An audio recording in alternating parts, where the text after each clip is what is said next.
อ่ะมีปั้นฝนตกกินนั่งลายออกกลับมา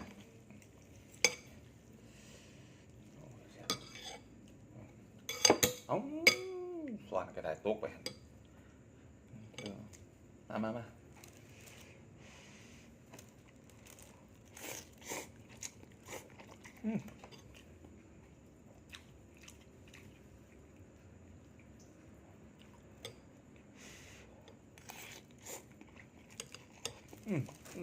สวัสดี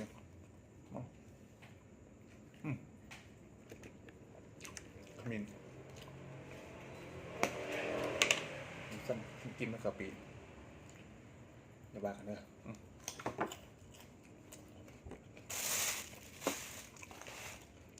ก็กินมันจะเขียวเหลืองขมิ้นแค่พริกหน่อยครับ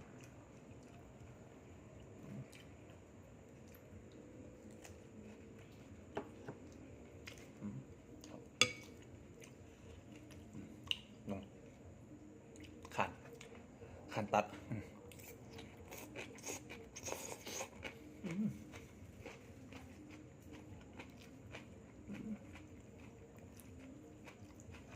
จับอีกแบบนึง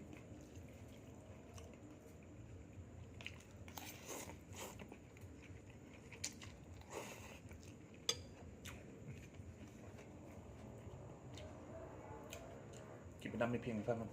ขมิ้น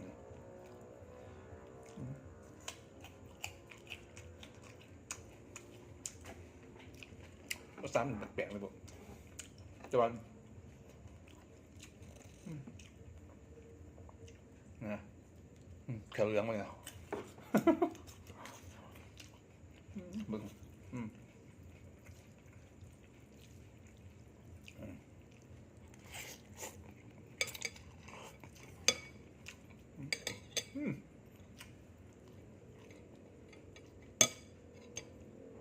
นี่อีกไปต้มยำกระดูกอ่อนมาอีกขาดมันเคยมาจัง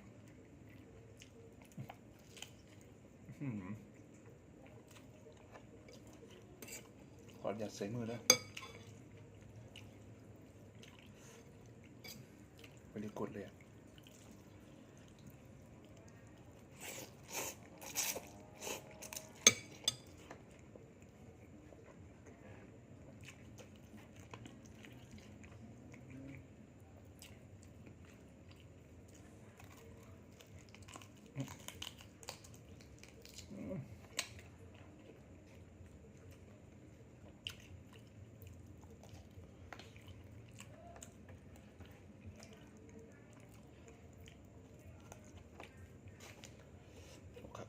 โอ้แต่อันนี้ทีเด็ดเลยเนี่ยก็ต้องตัดด้วยเขาทาวันเนี่ยแบบนี้เลย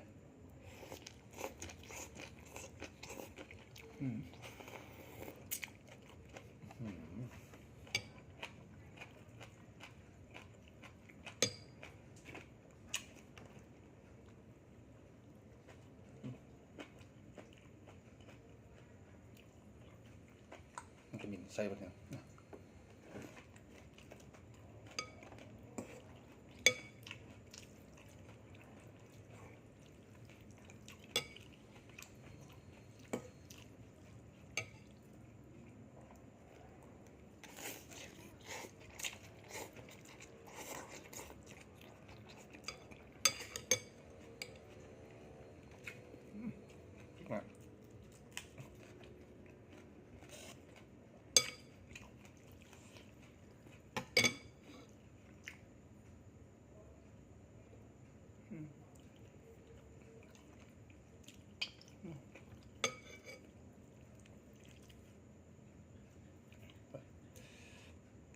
ต้นหอมต้นยังเลยเนี่ย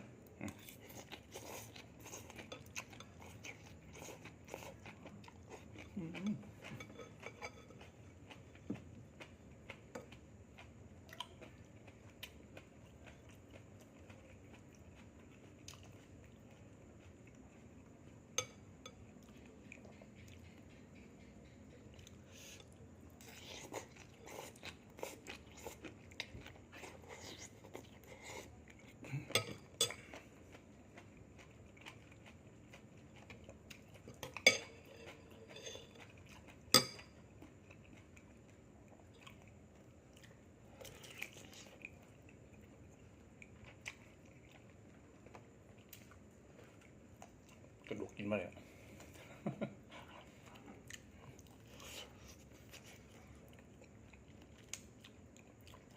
เจ็บแล้ว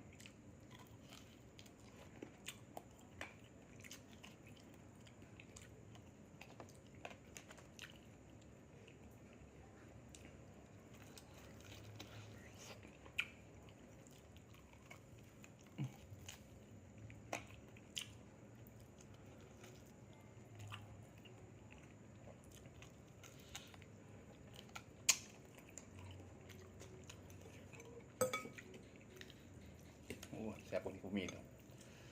หอมจะหอมนะนี่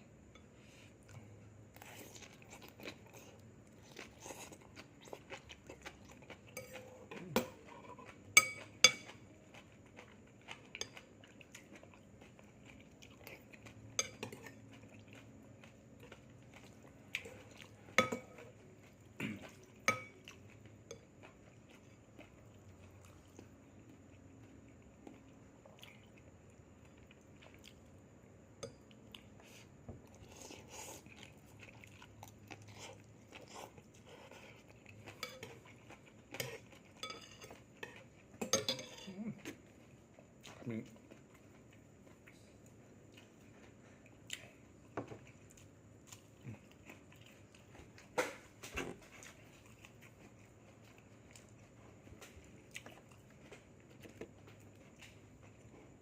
มะพริกความมะเผ็ดมันหลายกินไม่เก็บเป็นไว้เผ็ด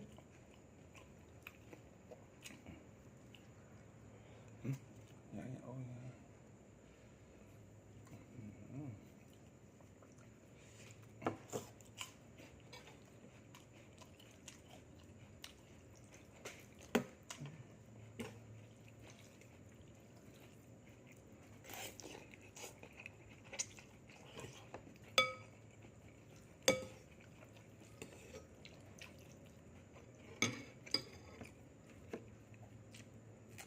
ทั้งเผ็ดทั้งหวาน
ขวาแผ่อะไร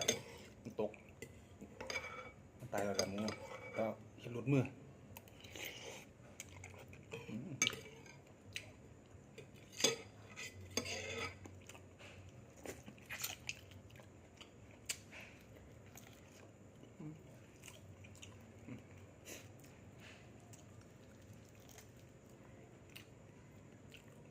บ้างเสียดาย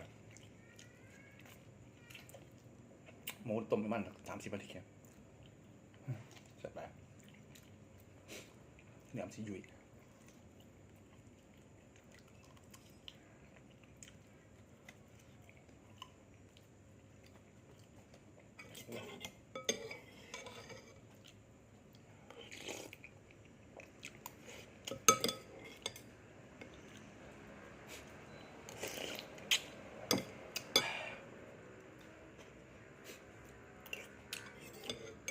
ว่าขัดอะไร